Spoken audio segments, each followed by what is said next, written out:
Okay, hello, good morning mga kapisda and welcome to Jerry's Aquatics. For today's video mga kapisda ay sasagutin lang natin yung isang co-hobbyist natin na nagtatanong kung po pwede nga raw ba na mag 100% every month.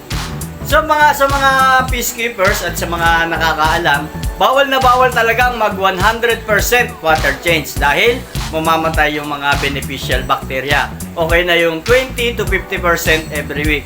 Pero yun nga, kung hindi maiiwasan at kailangan na nating mag 100% water change, pwede naman natin gawin yan. Pero meron tayong susundin na pamamaraan para hindi ma-water shock or hindi mamatay lahat ng beneficial bacteria na nasa aquarium natin.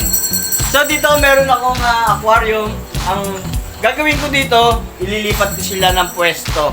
So ang gagawin ko na dito, mapapansin nyo naman, malinaw pa. Iwa 100% water change ko na sila. Ang una kong gagawin, kukunin ko muna yung tubig dito, then ilalagay ko sa timba. Pag nasa timba na, yung mga isda, ilalagay ko muna doon sa tubig na galing dito. Then sa isang timba pa, tatanggalin ko lahat ng laman nito. Then, ililipat ko din doon sa isang timba pa. Kukunin ko lang din yung tubig, then yung mga bato, yung mga filter. So yan, ililipat ko lang din doon sa pinakatimba. Okay guys, ito yung mga filter natin or yung mga medyas. Kailangan ilagay lang muna natin doon sa timba natin na nilagay yung tubig galing din doon sa aquarium. Dahil puno-puno ito ng beneficial bacteria, huwag yung uugasan sa tap water para hindi sila mamatay. Okay mga kapisda, at after ko nang maalis lahat ng laman dito sa pinaka-aquarium tank natin ay i-scrub ko na siya or lilinisin ko na siya gamit lang yung ganitong sponge, yung panghugas ng plato.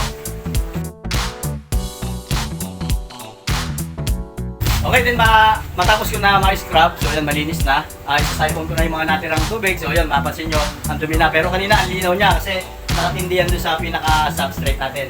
And guys, tandaan nyo, pag maghuhugas kayo ng aquarium, huwag na kayong magsasabon or huwag nyo na silang sasabunin. Basta hugasan nyo lang, then punasan, banlawan mabuti, at okay na yon, huwag nyo sasabunin. Okay mga kapisda, at ito na, nailipat ko na yung aquarium natin. So ito, dalawa na sila, magkatabi, parehas ko na siyang nilipat. Doon siya nakalagay. Simento kasi ako doon, may gagawin tayong pond, sana magawa na. At ito, lalagyan ko na siya ngayon ng tubig. Pero kung halimbawa, makapansin nyo, meron siya mga watermark. So yan, pwede kayong gumamit ng liha. So ganito, 1,000 yung size niya na liha. Pwede nyo siyang lihahin at kailangan lang meron siyang tubig para wala yung mga watermarks. At yun, mga kapisda, naliha ko na siya, natanggal na yung mga watermark. Basta tandaan nyo lang, yung liha na 1,000, kailangan babad sa tubig pag nilihan nyo. Huwag yung tuyo kasi magagasgas yung pinaka-gas natin. Okay, ang next ko nang gagawin, tutubigan ko na siya. Pero yung itutubig ko dito ay stock water. So okay mga kapisda, ito nilalagyan ko lang ng tubig. Then ito nga, mukha lang siyang galing sa gripo pero stock water siya. Meron akong stock ng tubig, then merong pump na malakas para maiahon dito yung tubig. Then mga kapisda, after ko na malagyan ng tubig, so ito napuno ko na ng tubig galing sa stock na tubig. Then ilalagay ko na itong pinaka-box. So ito yung pinaka-pump niya, then ito yung filter box. Ilalagay ko muna to, pero yung mga medyas o yung mga bato niya, hindi ko muna siya ilalagay.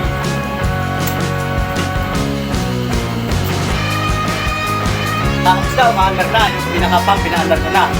Tapos yan, maglalagay naman ako ng ito, rock salt. Rock salt na nagbili lang sa tindahan. Kahit stock water to, naglalagay pa rin ako ng rock salt para makakatulong din magpa-condition ng tubig at yung mga fungus at ibang parasite ay napapatay nitong rock salt. Then guys, bukod sa asin, naglalagay din ako ng ganito, AquaCare. So yan, water conditioner siya. Maraming benefits na makukuha din dito sa AquaCare na water conditioner. So, and ang next ko naman na gagawin ay maghihintay muna ako ng 1 oras. Hintayin ko muna mahalo yung tubig niya. Hintayin ko malusaw yung mga asin, then para humalo na sa tubig yung pinaka-water conditioner natin. After 1 hour mga kapisda, ito ilalagay ko na yung mga pebbles or yung mga nasa substrate. Then ilalagay ko na din yung mga filter medyas natin doon sa pinaka-top filter natin. Then mga kapisda, after ko naman na mailagay ito, yung mga medyas natin, nalagay ko na sa filter box. Then nalagay ko na yung mga substrate natin na labarat at nalagay ko na rin yung mga plants. Pati yung mga design, so yan, nalagay ko na rin yung mga design. Ang next na gagawin ko na, ilalagay ko na rin yung isda. Pero ilalagay ko muna sa isang lagayan at i-acclimate ko muna na kahit mga 30 minutes. Ito na mga kapisda, ang pinaka-last at after 30 minutes na pag-acclimate sa kanila, ilalagay na natin yung pinaka-isda dito sa bagong setup natin na aquarium. Guys, ang ginagawa kong paglilipat dito ay hindi ko na sinasama yung lumang tubig. Dahil 30 minutes sila dito, nagkaroon na yan ng poops. Then para hindi na rin mahalo yung lumang tubig dun sa bagong tubig na ipinalit natin. Okay mga kapisda, at yan, done na tayo. Ito na yung itsura nila after natin makapag 100% water change. So kung mapapansin nyo, okay naman sila, hindi sila na water shock. At condition yung tubig natin dahil nga stock water yung pinalit natin. At ito yung tumutulong tubig, yun na yung magsusupply ng dissolved oxygen sa mga isda natin. Guys, lagi lang natin tatandaan na panatilihin nating malinis yung tubig natin sa aquarium. At yung tubig na ang mag-aalaga sa mga isda natin. Okay mga kapisda, hanggang dito na lang. Sana nagkaroon kayo ng tips at ideas about sa pagwa-water change. At kung may mga tanong pa kayo ay paki-comment na lang dyan at sasagutin ko din yan batay sa napag-aralan at na-experience ko na din. Okay mga kapisda, happy fish keeping!